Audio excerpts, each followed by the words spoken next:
Magandang umaga. May titira rin naman tayo. Itong bagong Presidential Communication Office Head, Secretary, na si Dave Gomez. Pangilan to, pang-anim na to sa PCO yung chief niya. Ay humingi ng dumoble ang budget na hiningi sa Kongreso para sa 2026. Alam mo, anong nangyari? Yung pala naku naman, no? Pambayad sa pambayad sa mga troll at saka vloggers. Ganun pala sila. Mukhang mali nata yan. Ay, nako. So, ngayon, paano ngayon yan na Mr. Dave Gomez? Ang nangyari, ano pala kayo? Ano yan? Mali yan. Kasama ba sa programa yan? Hindi ko maintindihan kung bakit ganun na pati vlogger, pati troll, nagbabayad ka ng troll para lamang sa proyekto ninyo. Hindi ko alam kung paano magiging paano magiging justifiable yan. So, ito ay bago natin umpisan yung ating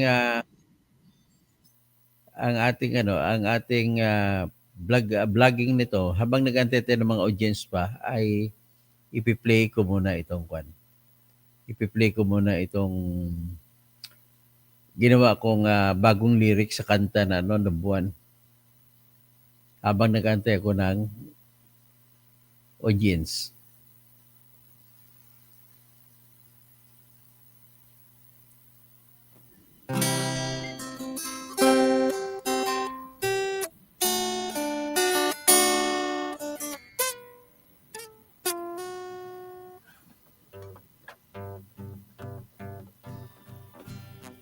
Si Saldi ko dapat wasakin, kahit na siya'y di bahagi. Siya kayong igigisa,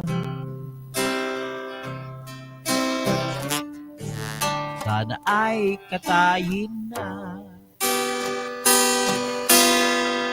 Sa'y napakaraming nakaw, lampas pa sa buwan. Pakinggan mga taong humihiyaw sa nakaw lampas buwan.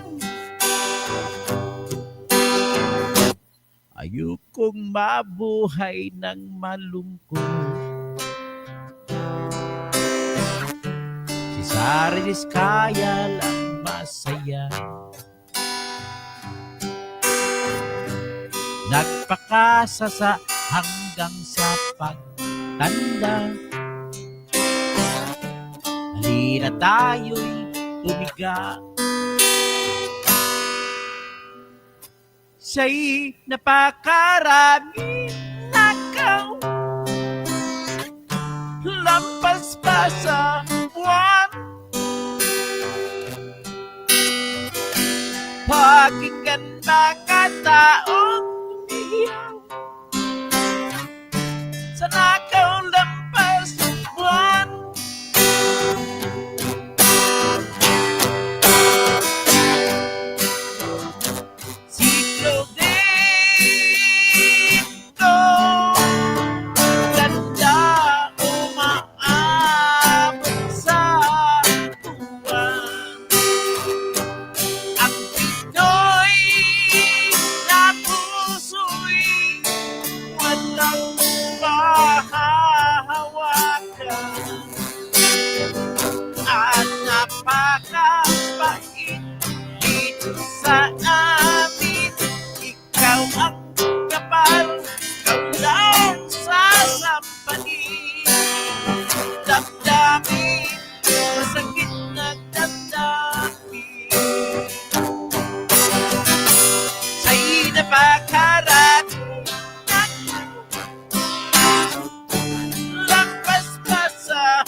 Oh, yan ah.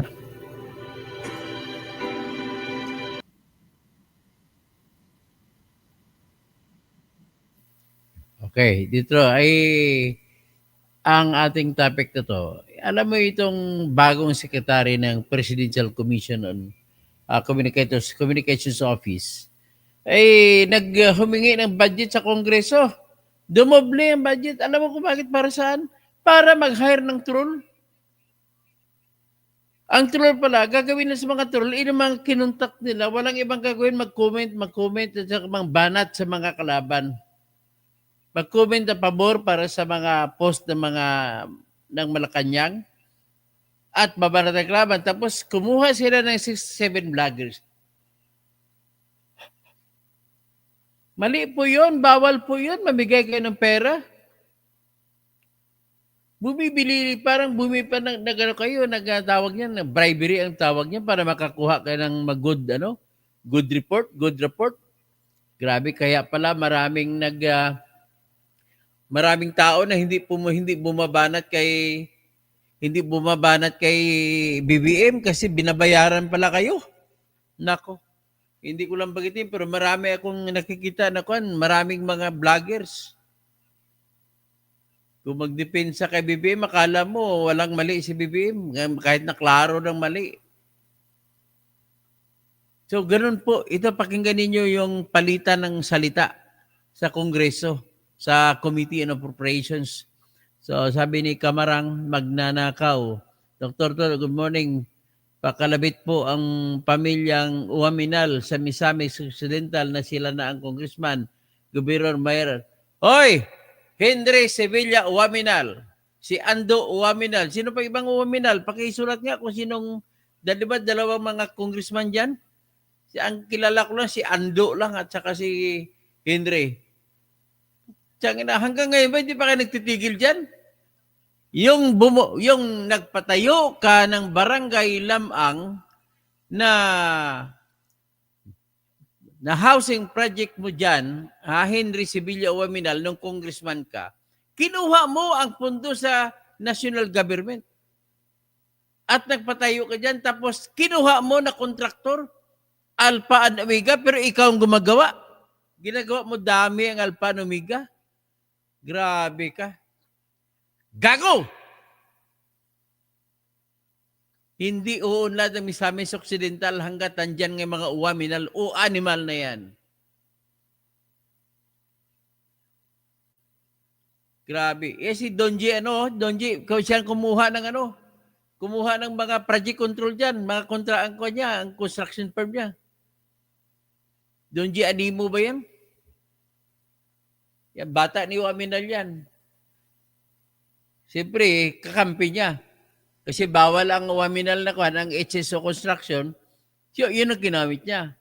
Pero, malay ko ba, ginamit na lang yun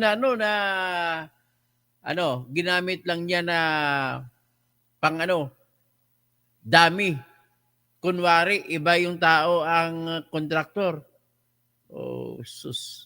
Pakinggan natin muna yung hearing sa kanila noong nakarang linggo. Ang hearing sa Committee on Appropriations kung saan nanghihingi ng budget ang PCO o Presidential Communications Office. Magbabayad na humingi ng budget, pambayad sa troll, pambayad sa vlogger. Anong klase ito? Okay, pakinggan natin ang palitan ng salita.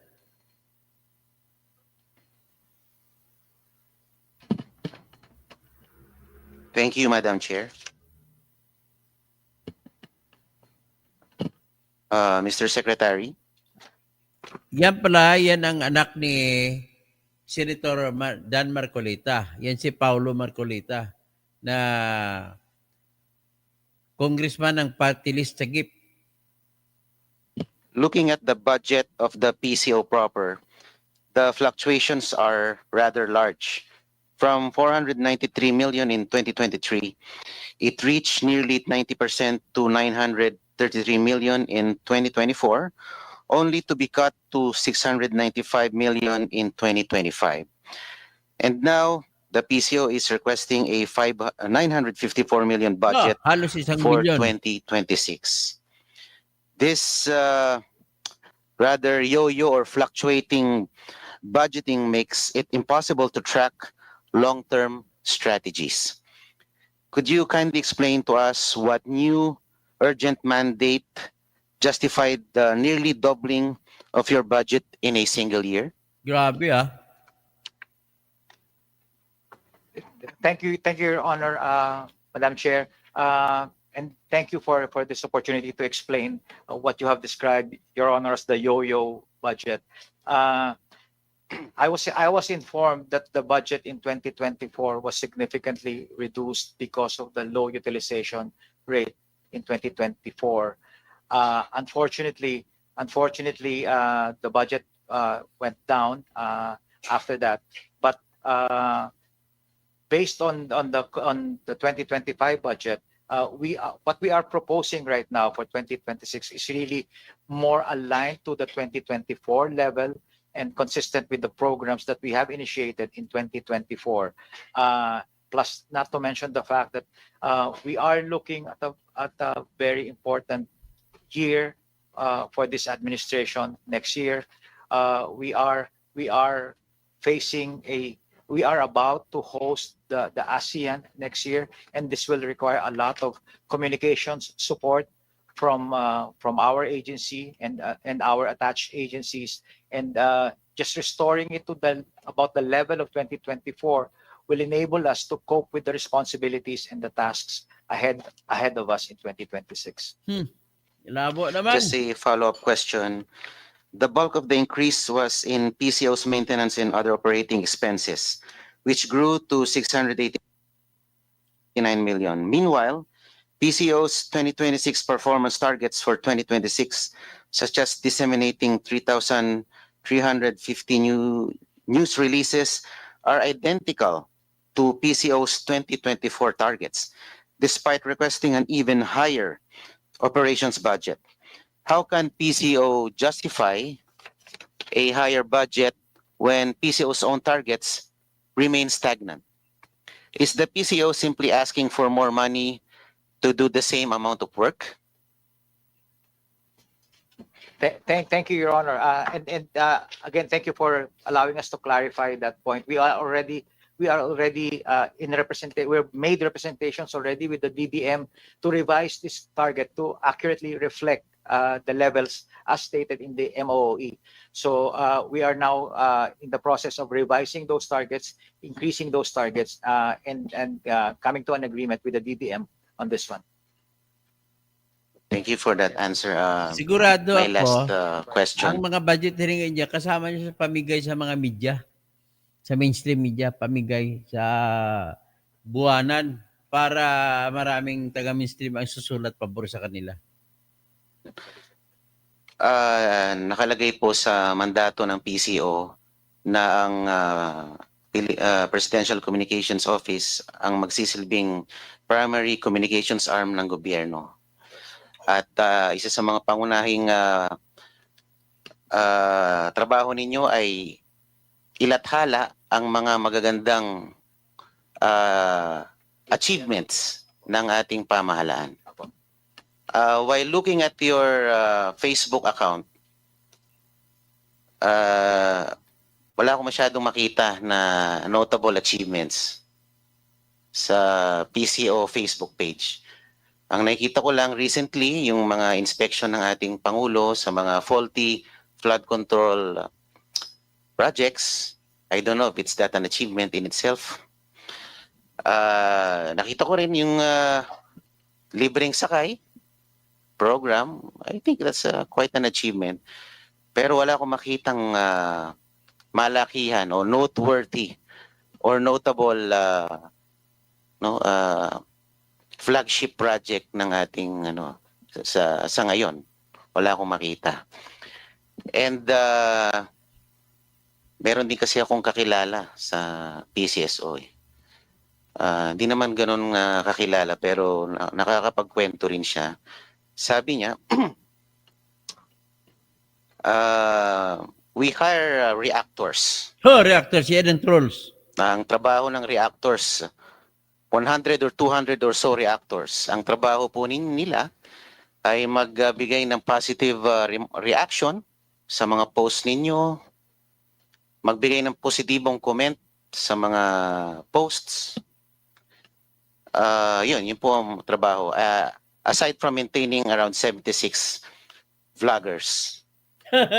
76 vloggers Is that naman, correct? ang title ko 67. Your Honor, Oh. if I may clarify, you mentioned PCSO or PCO? Parang hindi makasagot.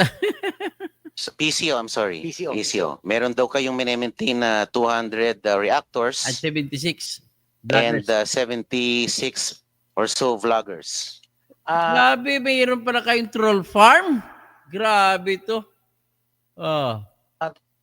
To that point, Your Honor, we don't maintain reactors and bloggers. We have So, organic supporters of the president 200 who times comments on our posts. But we don't 7,000 daw kada isa. retain any of those bloggers or reactors, as you may put it.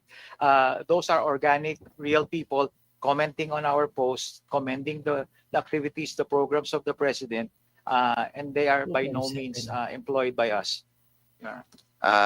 Taliwas po ang aking impormasyon na 1.4 natanggap. million kada buwan gastos. Ito po ay binabayaran itong mga reactors natin ng Sa troll farm lang. 7,000 a month para magbigay ng magandang komento at magbigay ng magandang react, siguro heart or like, para po maganda ang traction ng ating mga posts. Kung sa tingin niyo po, Mr. Secretary, ito po ay organic, bakit po natin sila kailangan bayaran? Hindi po ba? Meron pa silang allowance sa load. Bukod po sa kanilang sweldo. Opo, with all due respect, Your Honor, hindi po namin sila binabayaran, and we can check that in the line item po of our budget.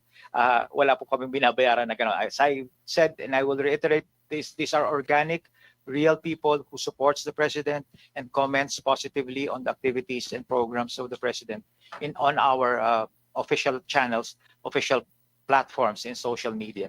So wala po yun sa line item ng budget namin, Your Honor. Kung wala po kayong binabayaran, ano po ang komposisyon ng mga job orders po at COSs na binabayaran nyo that comprises most of the personnel services? Yes, Your Honor. For the JOs and the COS, their roles and responsibilities are clearly defined in the contracts that they signed, and we will be more than honored to furnish the committee with the JOs and the COS contracts if required, Your Honor. Ma'am, how much time am I given left? Matindi to Yan pala ang sistema ng BBM. May Ito mga na lang po, trolls yan. as a way forward. Madam Chairperson, Mr. Secretary, may I kindly ask for the committee to direct the PCO in submitting to the Secretariat and my office within 5 working days the following documents: traveling expenses, a list of all foreign and local trips, their purpose, duration, cost, and the personnel who traveled, professional services, the names of all consultants, their terms of reference, their fees, and their specific outputs of deliverables.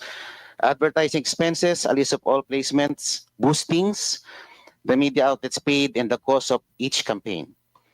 And representation expenses, a detailed accounting on how the 41 million for 2024 was spent. Mr. Secretary, considering the similarity, just a manifestation, quick manifestation, other than the requirement that I gave them. Before we move to the manifestation, just wanted to check in, Secretary Gomez, would you be comfortable providing those information within 5 working days as requested by Representative Marcoleta? We will comply, Your Honor. Makakaasaw po kayo. Opo. Ito naman po ay tanong, ano ko lang naman, pakiwari ko lang. Hindi po ba mas madaling depensahan ng administrasyon kung ito ay maraming mga notable achievements? Mas madali siyang depensahan kaysa depensahan yung mga or labanan yung mga kritiko ng gobyerno. Kasi ang nakikita ko po, parang din, siguro, napansin ko rin kasi si Yusek Claire Castro, pag siya po ay nagsasalita, lagi siyang on the defensive tone. No? Sa akin, rather than showcasing the landmark achievements of this administration, the PCO is reduced to just defending the administration from the harsh critics. Hindi po ba mas magandang kung gagawa tayo ng maganda para sa ating bansa? Tulad ng sinabi nyo, Secretary Dave, mas magiging organic ang mga taong dedepensa sa ating Pangulo at sa ating pamahalaan kung gagalingan natin ang ating pagganap ng ating tungkulin sa ating gobyerno. So, sana naman po Conrado Alipio. bukas o mamaya wala akong matanggap na PCO-sponsored attack. Dahil inaasahan ko na to. Kaya lang, mag-iingat lang po ang mga kinaukulan dahil baka kayo ay liable din sa cyber libel. So pag-aralan nyo rin po. Yun lamang po. Sana mag-focus po kayo sa paglalahad ng mga notable achievements ng ating administrasyon rather than resorting to attacks from our Hindi critics. ganun. Dapat Mas dito maganda yun, atake ang na taong bayan na mismo ang dumedepensa sa ating Pangulo. Yung lamang po. Maraming salamat. yan. Madam Chair, if I may respond to the manifestation, thank you, Madam Chair. I would just like to assure Your Honor that as I pointed out earlier, when I assumed this role 6 weeks ago, that I am committed to what I call my 3 Ps minus 1. I am here to communicate and socialize only the programs and policies of the President minus the politics. And that will continue to be the focus of while I continue to hold this role in the administration. See. Thank you very much, Your Honor. So yan na. Hanggang dyan lang tayo. Thank you, Secretary Gomez. Okay, yan lang naman ang pinakita ko. Gusto ko, ibig sabihin, nang hihingi ng budget ang Presidential Communications Office. Times 2. Almost 1 billion na. Para lang pala sa pambili ng pambayad sa mga troll. At saka pambayad sa 76. Mali pa ako, hindi 67, hindi 76. Na vloggers. Nako.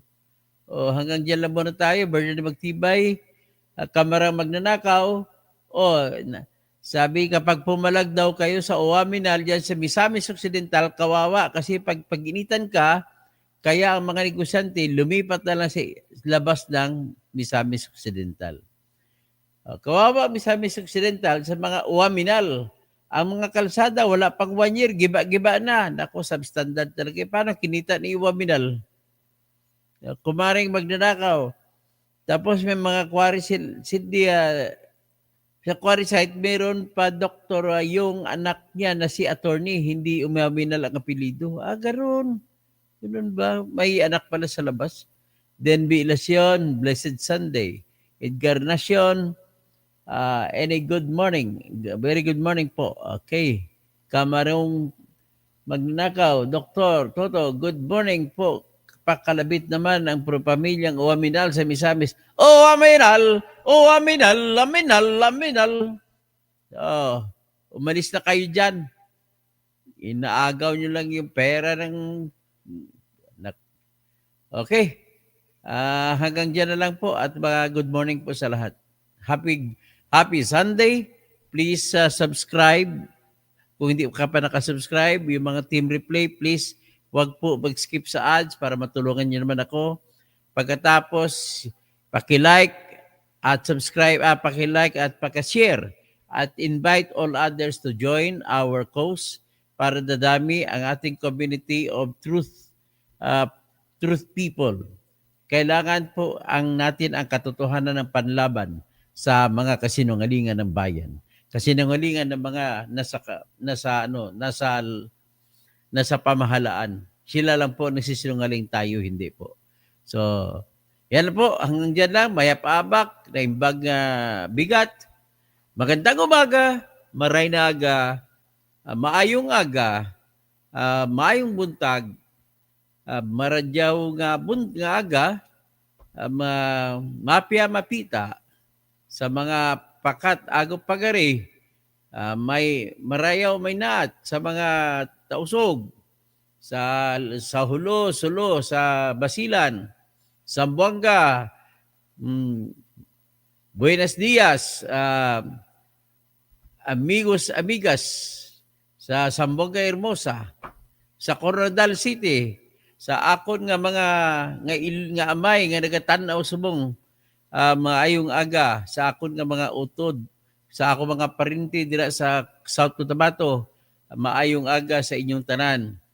Oh, ang ako ng mga kwan, sige, balikan ta kamo dira, testingan ta, tanawon ta kung may mga flood control projects man dira. Okay? Maayong aga sa tanan.